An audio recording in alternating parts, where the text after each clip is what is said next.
ॐ श्री गणेशाय नमः। श्री हनुमते नमः। श्री हनुमत् स्तोत्रम्। अक्षादिराक्षसहरं दशकण्ठदर्प निर्मूलनं रघुवराङ्घ्रिसरोजभक्तम् सीताविषह्यघनदुःखनिवारकं तं वायोः सुतं गिलितभानुमहं नमामि। मां पश्य दयया निजदृष्टिपातै मां रक्ष परितो रिपुदुःखपुञ्जात्। वश्यं कुरु त्रिजगतां वसुधाधिपानां मे देहि महतीं वसुधां श्रियं च। आपद्भ्यो रक्ष सर्वत्र आञ्जनेय नमोऽस्तु ते। बन्धनं छेदया भुक्तं कपिवर्य नमोऽस्तु ते। देहि मे सम्पदो नित्यं त्रिलोचन नमोऽस्तु ते। दुष्टरोगान् हन रामदूत नमोऽस्तु ते। उच्चाटय रिपून् सर्वान् मोहनं कुरु भूभुजाम्। विद्वेषिणो मारय त्वं त्रिमूर्त्यात्मक सर्वदा। सञ्जीव पर्वतोद्धार मम दुःखं निवारय। घोरानुपद्रवान् सर्वान् नाशयाक्षसुरान्तक। एवं स्तुत्वा हनूमन्तं नरः श्रद्धा समन्वितः पुत्रपौत्रादिसहितः सर्वकामानमाप्नुयात्। मर्कटेश महोत्साह सर्वशोकविनाशक। शत्रून् संहर मां रक्ष श्रियं दत्त्वा च मां भर। क्षादिराक्षसहरं दशकण्ठदर्प निर्मूलनं रघुवराङ्घ्रिसरोजभक्तम् सीताविषह्यघनदुःखनिवारकं तं वायोः सुतं गिलितभानुमहं नमामि। मां पश्य दयया निजदृष्टिपातै मां रक्ष परितो रिपुदुःखपुञ्जात्। वश्यं कुरु त्रिजगतां वसुधाधिपानां मे देहि महतीं वसुधां श्रियं च। आपद्भ्यो रक्ष सर्वत्र आञ्जनेय नमोऽस्तु ते। बन्धनं छेदया भुक्तं कपिवर्य नमोऽस्तु ते। देहि मे सम्पदो नित्यं त्रिलोचन नमोऽस्तु ते। दुष्टरोगान् हन रामदूत नमोऽस्तु ते। उच्चाटय रिपून् सर्वान् मोहनं कुरु भूभुजाम्। विद्वेषिणो मारय त्वं त्रिमूर्त्यात्मक सर्वदा। सञ्जीव पर्वतोद्धार मम दुःखं निवारय। घोरानुपद्रवान् सर्वान् नाशयाक्षसुरान्तक। एवं स्तुत्वा हनूमन्तं नरः श्रद्धा समन्वितः पुत्रपौत्रादिसहितः सर्वकामानमाप्नुयात्। मर्कटेश महोत्साह सर्वशोकविनाशक। शत्रून् संहर मां रक्ष श्रियं दत्त्वा च मां भर।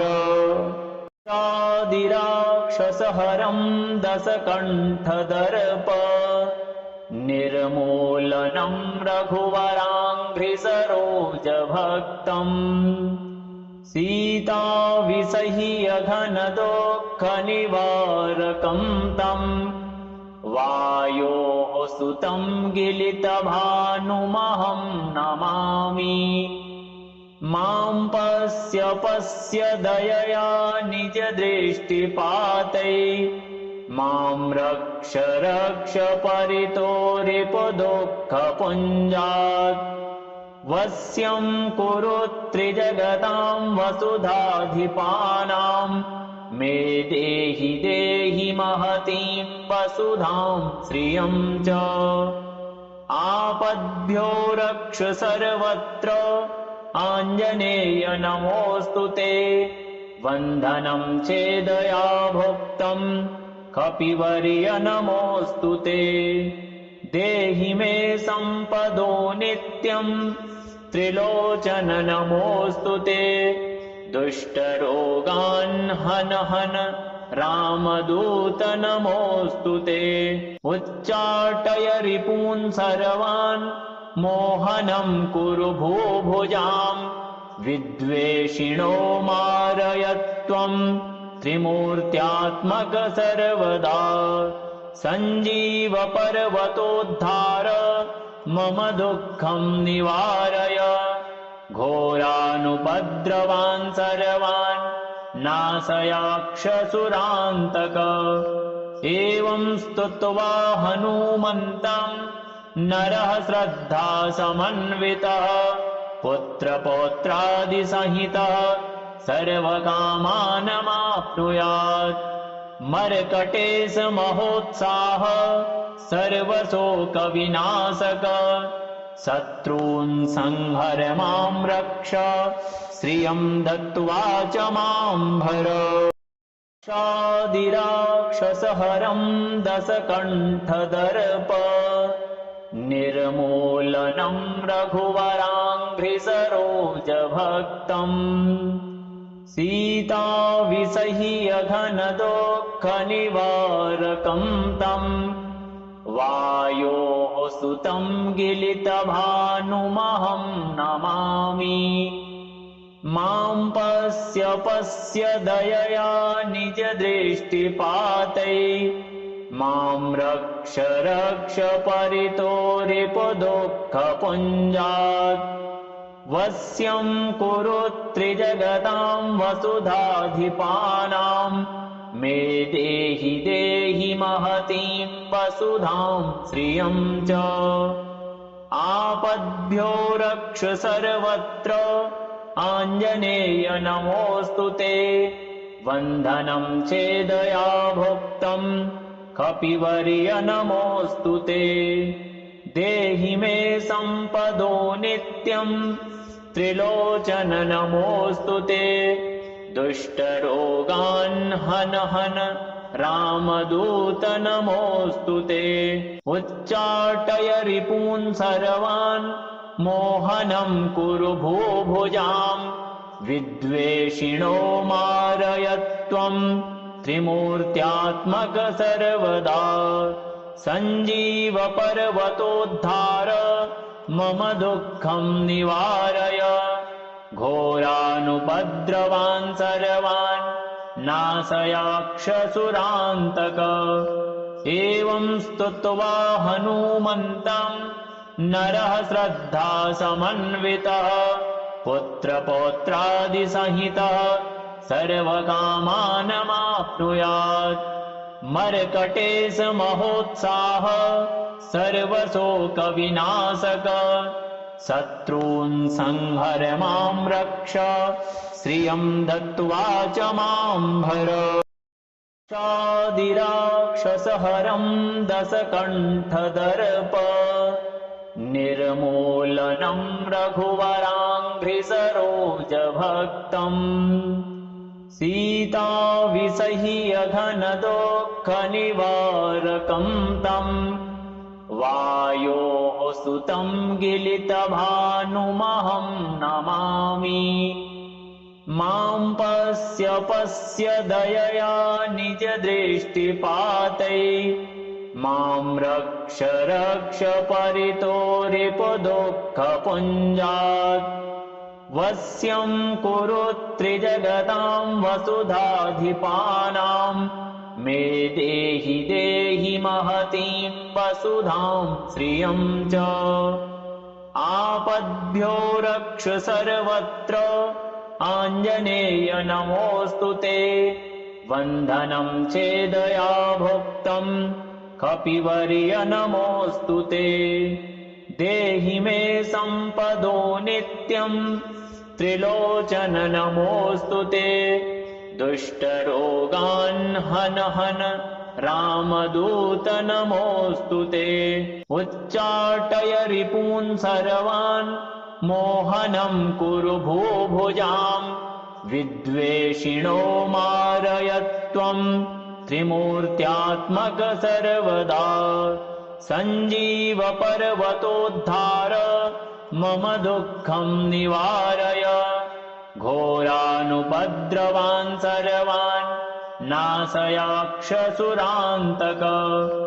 एवं स्तुत्वा हनूमन्तं नरः श्रद्धा समन्वितः पुत्रपौत्रादिसहितः सर्वकामानमाप्नुयात् मर्कटेश महोत्साह सर्वशोकविनाशक शत्रून् संहर मां रक्ष श्रियं दत्त्वा च मां भर क्षादिराक्षसहरं दशकण्ठदर्प निर्मूलनं रघुवराङ्घ्रिसरोजभक्तम् सीताविषह्यघनदुःखनिवारकं तं वायोः सुतं गिलितभानुमहं नमामि मां पश्य पश्य दयया निजदृष्टिपातै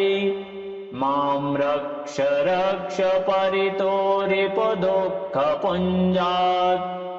वश्यं कुरु त्रिजगतां वसुधाधिपानां मे देहि देहि महतीं वसुधां श्रियं च आपद्भ्यो रक्ष सर्वत्र आञ्जनेय नमोऽस्तु ते वन्दनं चेदया भुक्तं कपिवर्य नमोऽस्तु ते देहि मे सम्पदो नित्यं त्रिलोचन नमोऽस्तु ते दुष्टरोगान् हन हन रामदूत नमोऽस्तु ते उच्चाटय रिपून् सर्वान् मोहनं कुरु भूभुजाम् विद्वेषिणो मारय त्वं त्रिमूर्त्यात्मक सर्वदा सञ्जीव पर्वतोद्धार मम दुःखं निवारय घोरानुपद्रवान् सर्वान् नाशयाक्षसुरान्तक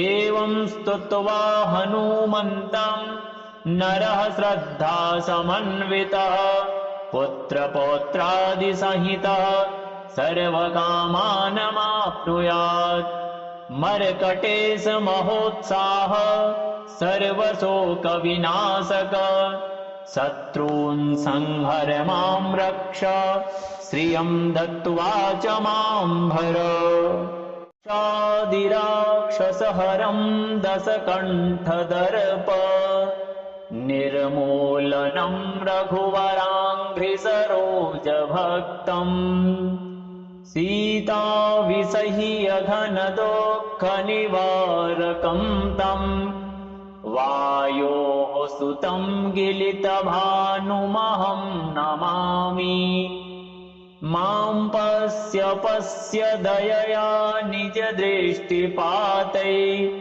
मां रक्ष रक्ष परितो रिपुदुःखपुञ्जात्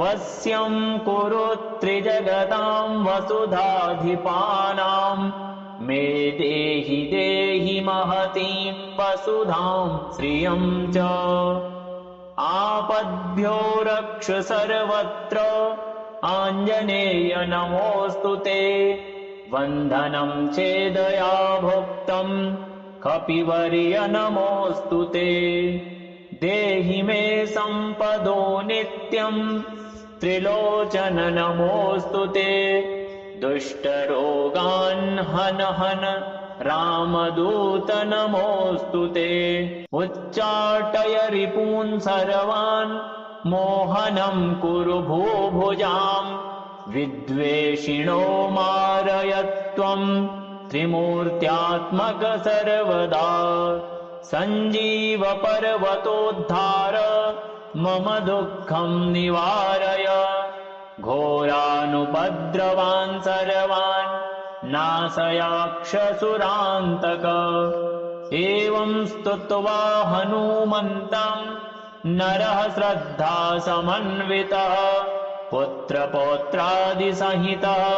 सर्वकामानमाप्नुयात् मर्कटेश महोत्साह सर्वशोकविनाशक शत्रून् संहर मां रक्ष श्रियं दत्त्वा च मां भर शादिराक्षसहरं दशकण्ठदर्प निर्मूलनं रघुवराङ्घ्रिसरोजभक्तम् सीताविषह्यघनदुःखनिवारकं तम् वायोः सुतं गिलितभानुमहं नमामि मां पश्य पश्य दयया निजदृष्टिपातै मां रक्ष रक्ष परितो रिपुदुःखपुञ्जात् वश्यं कुरु त्रिजगतां वसुधाधिपानां मे देहि देहि महतीं वसुधां श्रियं च आपद्भ्यो रक्ष सर्वत्र आञ्जनेय नमोऽस्तु ते वन्दनं चेदया भुक्तं कपिवर्य नमोऽस्तु ते देहि मे सम्पदो नित्यं त्रिलोचन नमोऽस्तु ते दुष्टरोगान् हन हन रामदूत नमोऽस्तु ते उच्चाटय रिपून् सर्वान् मोहनं कुरु भूभुजाम् विद्वेषिणो मारय त्वं त्रिमूर्त्यात्मक सर्वदा सञ्जीव पर्वतोद्धार मम दुःखं निवारय घोरानुपद्रवान् सर्वान् नाशयाक्षसुरान्तक एवं स्तुत्वा हनूमन्तं नरः श्रद्धा समन्वितः पुत्रपौत्रादिसहितः सर्वकामानमाप्नुयात् मर्कटेश महोत्साह सर्वशोकविनाशक शत्रून् संहर मां रक्ष श्रियं दत्त्वा च मां भर शादिराक्षसहरं दशकण्ठदर्प निर्मूलनं रघुवराङ्घ्रिसरोजभक्तम् सीताविषह्यघनदुःखनिवारकं तम् वायोः सुतं गिलितभानुमहं नमामि मां पश्य पश्य दयया निजदृष्टिपातै मां रक्ष रक्ष परितो रिपुदुःखपुञ्जात् वश्यं कुरु त्रिजगतां वसुधाधिपानां मे देहि देहि महतीं वसुधां श्रियं च आपद्भ्यो रक्ष सर्वत्र आञ्जनेय नमोऽस्तु ते वन्दनं चेदया भुक्तं कपिवर्य नमोऽस्तु ते देहि मे सम्पदो नित्यं त्रिलोचन नमोऽस्तु ते दुष्टरोगान् हन हन रामदूत नमोऽस्तु ते उच्चाटय रिपून् सर्वान् मोहनं कुरु भूभुजाम् विद्वेषिणो मारय त्वं त्रिमूर्त्यात्मक सर्वदा सञ्जीव पर्वतोद्धार मम दुःखं निवारय घोरानुपद्रवान् सर्वान् नाशयाक्षसुरान्तक एवं स्तुत्वा हनूमन्तं नरः श्रद्धा समन्वितः पुत्रपौत्रादिसहितः सर्वकामानमाप्नुयात् मर्कटेश महोत्साह सर्वशोकविनाशक शत्रून् संहर मां रक्ष श्रियं दत्त्वा च मां भर।